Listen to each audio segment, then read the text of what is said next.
Katie Davis, Golden Room Reiki, here with some tips on how to increase your vibration. First of all, why does that matter? Because increasing your vibration makes everything run smoother in life. The number one way to increase your vibration is through authenticity. Dropped in, dialed in, be you, be true, be who God intended you to be. Settling into that makes the whole world make sense. But specifically, it is the highest vibrational frequency that there is, and even above love. And this has been proven. So intention is another way to increase your vibration. Intending to live your highest expression.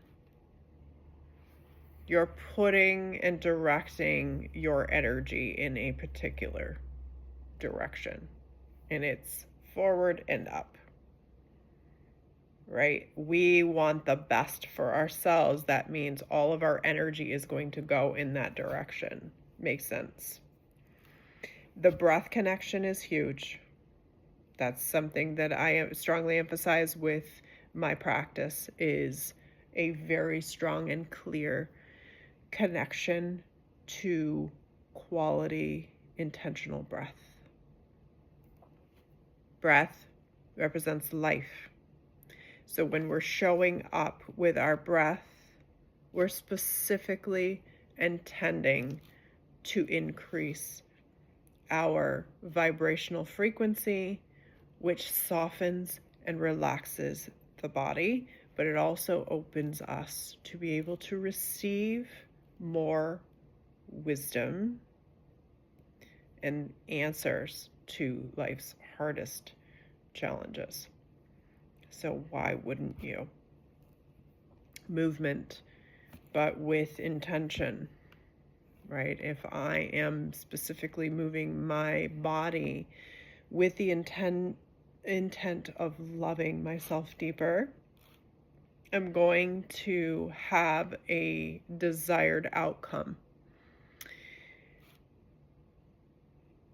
Intentional everything.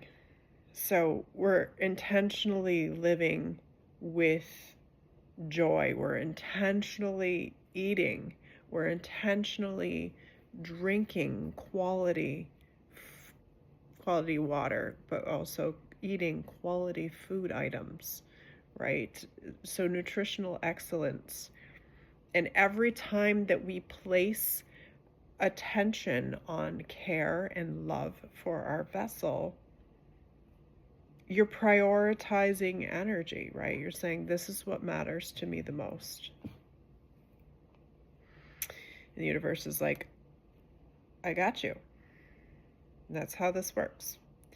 Music, okay? So any sound or vibrational healing modalities of any sort.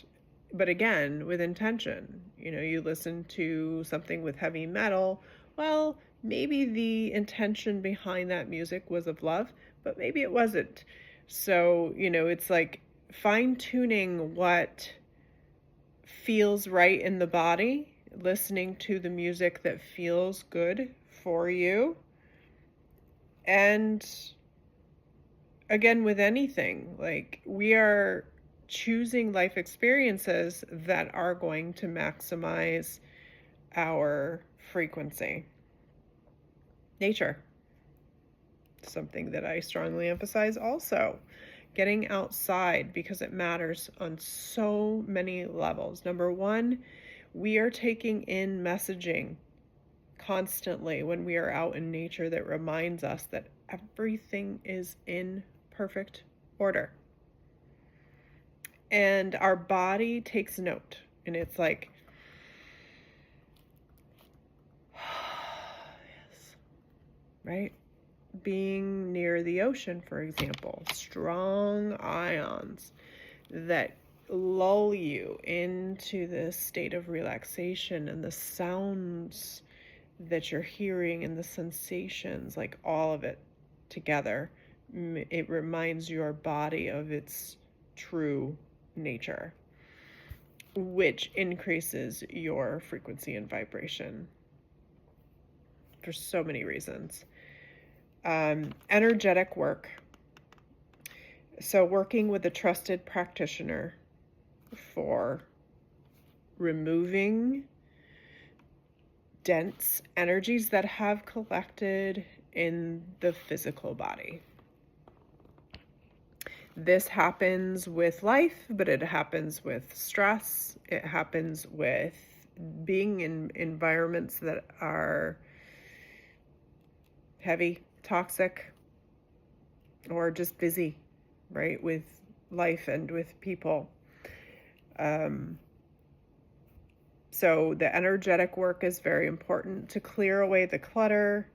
So it's the removal piece of this. Minimizing toxic load, again, environment, people, food, air, water, so many different ways in which we receive toxins in our life. So just having that level of awareness,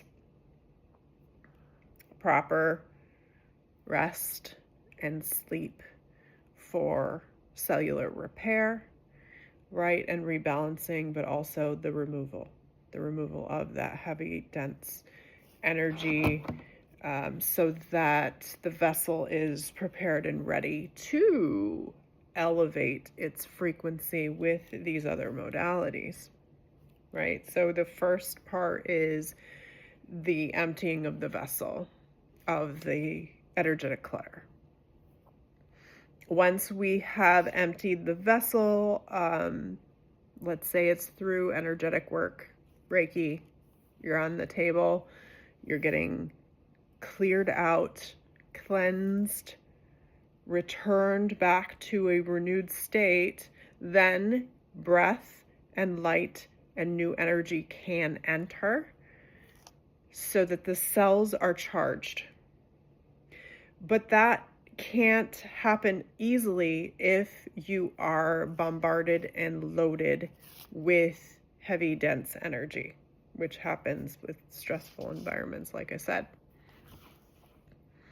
So that's it in a nutshell. There's so many ways in which we can increase frequency. There's probably many that I didn't mention, but these are just some quick go-to reminders of things that we already know. You do already know these things.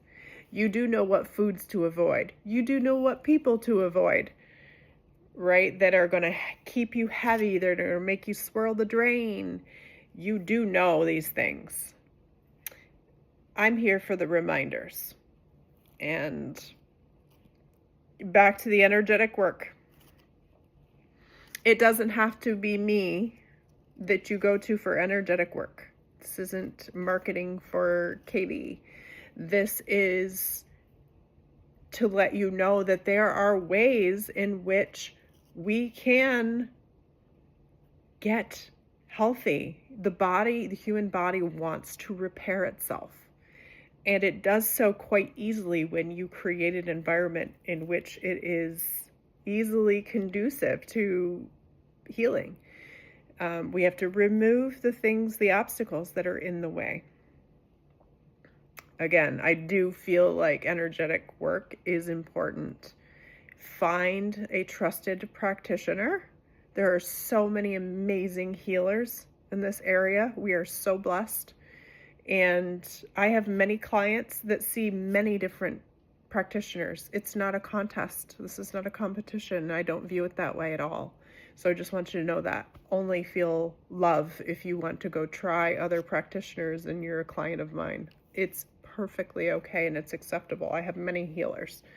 And there's times in our life when we do need the different gifts that other people provide. All good. And I truly mean that. And I think you know that if you know me. So anyway, if you need any help, any further clarification on how to raise your frequency, please reach out, make an appointment, just text me, however you want to do it. And we will get you well on your way to a higher vibrational you. So much love to you.